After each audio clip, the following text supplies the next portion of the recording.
Carlos Saldanha, it's a real pleasure and a real honor to have you here with us in Annecy's Animation Film Festival. So thank you very much. And as you are a very special guest for us, we have a special interview time with you. Okay. It's not going to be interviewing, but interdrawing. Oh. So the idea is that we roll through your career, your memories, your favorite drawings, while you are drawing and telling us some details, some secrets. Okay. Do you feel up to it? Yes. Amazing.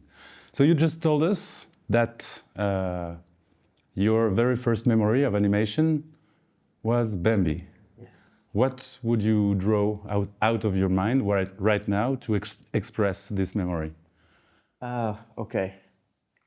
I think, of course, like the characters are hard to remember exactly how to draw them, but one of my favorite memories is kind of like the art of Bambi that it felt to me was kind of very like magical kind of thing. So if I would remember Bambi, I would think about, I don't know, the woods and maybe the image of the father, the shadow of the father, like on top of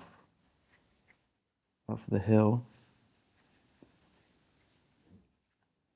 As Bambi kind of watches it from a distance. I don't know. This is like my first impression. Also, can you tell us why you animators always go for the black pencil? There's a lot of them, a lot of colors, but all of you guys always go to this one. No, might be one of those muscle memories, like instincts, because I think that is the black and white ideas, you know.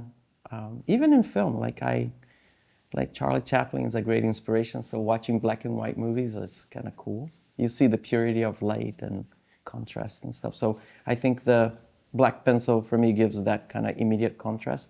If I were playing with this, I wanted to play with all the colors. I would be like, okay, I'll do the brown, then I'll do the light brown. Then I feel the commitment to get the right shades right. With the black and white, I just have to control my, the pressure.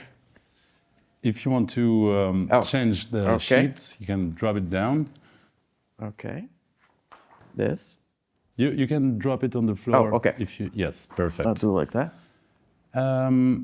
I think that your first official artwork as an animator was you as a director on Time of Love. Yeah, that was like. How would you give us a drawn memory of this? Wow. Yes. It's interesting because I wanted to tell a love story, but and I also kind of like love cuckoo clocks, and there was one image in Pinocchio that I always loved, which is the workshop. And so I was thinking about like, how can I, if I was inside that workshop, you know, what kind of love story I would tell. And this is how in my head I thought about the cuckoo clock, the time for love, because then, you know, I love like cuckoo clocks as well. So so I will draw, I remember drawing the first sketch of how I would envision the cuckoo clock being something that I could actually model in the computer, you know. So I just came up with that kind of like two doors that would lead to that would open, and the lovers would come out as the cuckoo bird would come out from the top to announce their time to love. So that was kind of like, and this was like a project that I was learning at the time. I was learning Maya and those TDI at the time. I'm revealing my age here, but it's kind of like what I had fun learning and making things as I learned. So I would never like to just learn following the tutorial. I like to say, oh, I have an idea. Maybe I'll learn as I do the idea. And this is how I kind of worked out the Time for Love characters. I wanted to make it simple so I could do it, because I did that at school. So I wanted to be something that was actually doable. And that was the intention. Simplicity, storytelling, and a project that I could technically, have fun making it. So That sounds like a book of advice for young animators. yeah, well, maybe. Yeah, I just it's hard, because sometimes you have big ideas and you want to do everything. I need, I was doing it at school, so I could only do it in 5 minutes, 6 minutes. So that was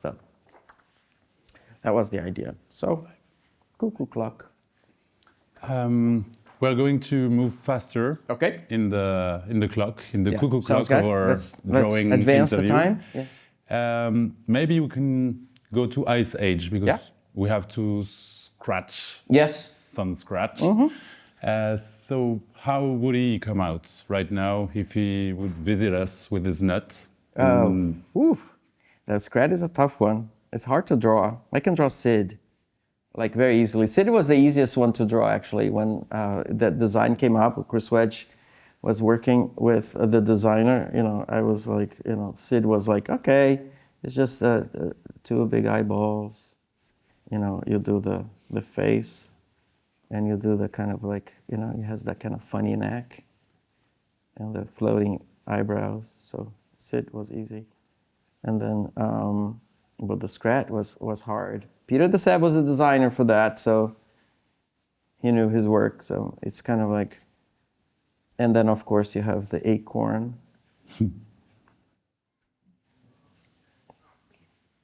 That is always kind of fun too. And the scratch was kind of like 2 big eyes, and then you had that kind of stretchy nose, and then you kind of it had the big mouth that looks almost a little bit like an alligator, and the big buck teeth that you kind of. Man, scratch was hard. I can never draw it very well. Actually, we could draw with you and talk with you for hours, but we have a clock ticking. So I'm gonna leave you the choice for the last drawing. Okay, sounds good. Would you prefer to give us a piece of your own Amazonia or your own vision of Annecy? Oh, wow. Maybe an hybrid of both of them. Yeah, okay. I could think about if I will blend the 2 worlds, I'll do a big body of water with the big mountains happening. I'll put the Rio jungles around it to frame it,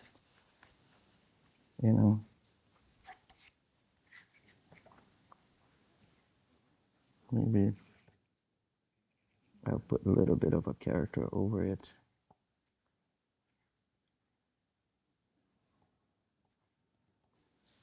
Hidden in the middle of this kind of beautiful, idyllic Annecy by the lake.